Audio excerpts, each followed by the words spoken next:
Hey guys, here is our first video for the Unit 2, Men We Reaped, and Lesson 1. We just have one video for this lesson.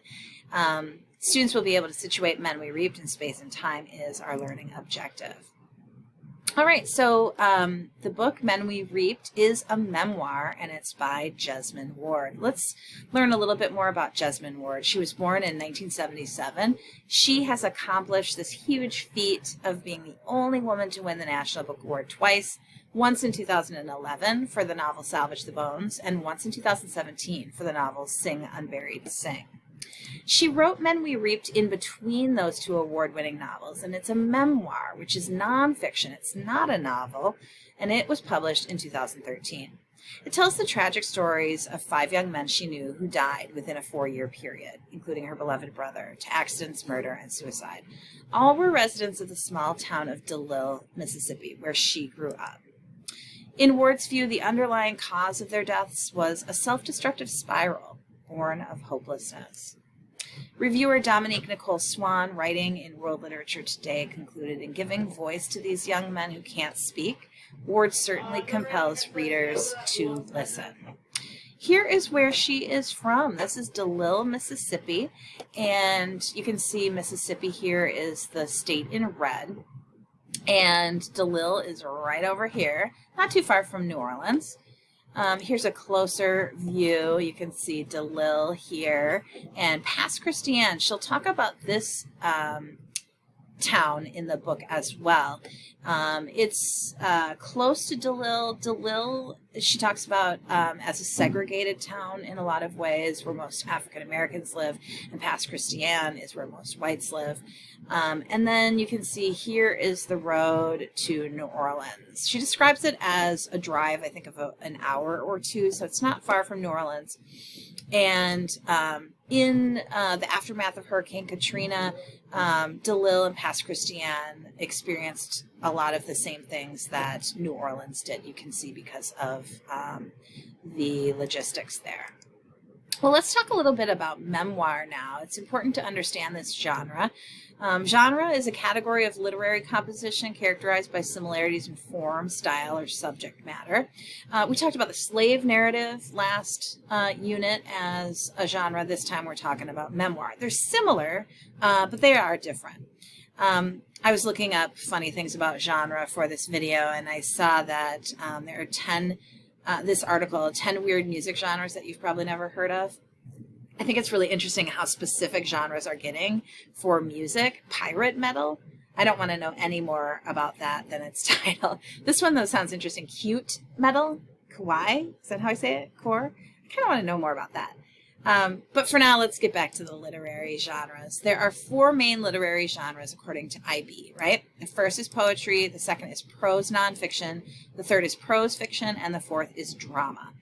So far, we have read a text that is in this second category, prose nonfiction.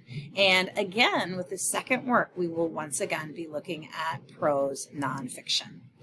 But memoir's a little different than slave narrative. Is it autobiography? It's like autobiography. I mean, in the same way that slave narrative is autobiography, memoir is autobiography, in that both genres are true stories. But the main difference between autobiography and memoir really is the scope and focus. So I'll talk to you about that in a sec. Here are some subgenres of memoir: travel memoir, transformational memoir, celebrity memoir, confessional memoir, and probably a million others. You'll have to decide where you think Men We Reaped fits in these subgenres as you read. A memoir, the definition is it's a narrative written from the perspective of the author about an important part of their life.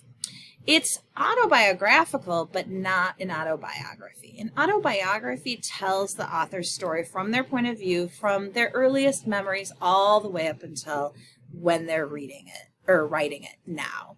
So the span is lifelong. The focus is also much broader because it is looking at all of these years of their life. And then the other thing about memoir is sometimes the facts are a little bit loosened. So the span is shorter, the focus is clearer, and the facts are sometimes a little bit loosened. And I'll talk to you about that in a sec, a little bit more with an example. Richard Wright's Black Boy is an example of an autobiography. He wrote it in 1943, and it starts with his earliest memory, which is him setting his house on fire, and then it goes all the way up until the 1940s, when he has already become a famous writer. So it spans his entire life, and the focus is very broad. And then we have, also with memoirs, authors choose a pivotal moment in their lives and try to recreate the event through storytelling. So it's not their entire life, it's a pivotal moment. And you'll see in Ward's story that the pivotal moments for her are these 4 years where those deaths occurred. She does include her childhood, though, too, and even the background of her ancestors. So in that way, I guess the span is larger, but most of the focus is on the experiences with these 5 men who she lost. The author's feelings and assumptions are central in memoir. When you think about it, a memoir that retells an event that happened maybe 5 years ago or 10 years ago that uses dialogue could never replicate the dialogue word for word. It's always going to be kind of a guess at what was spoken based on what the author remembers. And memoir itself, the word comes from French for memory, a French word for memory. And so the facts are somewhat loosened in that, we don't know exactly what was spoken, and we understand that the author takes some liberty in recreating that dialogue or other things like that. However, you can't get too specific. Here's a good example of a memoir, Night by Elie Wiesel, published in 1956. Very short text. It follows just his teenage years in Auschwitz and not the rest of his life. Okay, you can't get too far from the truth, though. Here's my next example, A Million Little Pieces by James Fry.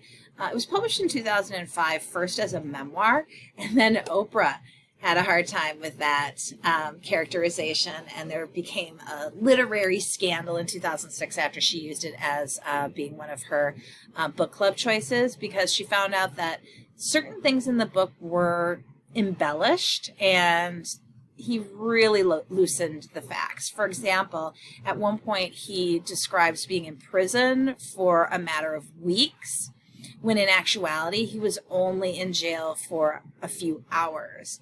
And so there are things like that where, well, those facts were loosened a little bit too much. So now the book is sold as semi-fictional. It no longer fits in that category, that genre of memoir.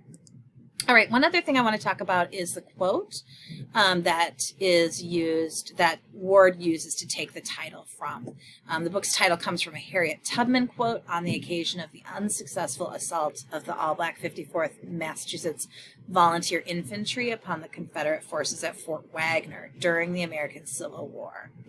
And the quote in full is, "We saw the lightning, and that was the guns. And then we heard the thunder, and that was the big guns. And then we heard the rain falling, and that was the blood falling. And when we came to get in the crops, it was dead men that we reaped."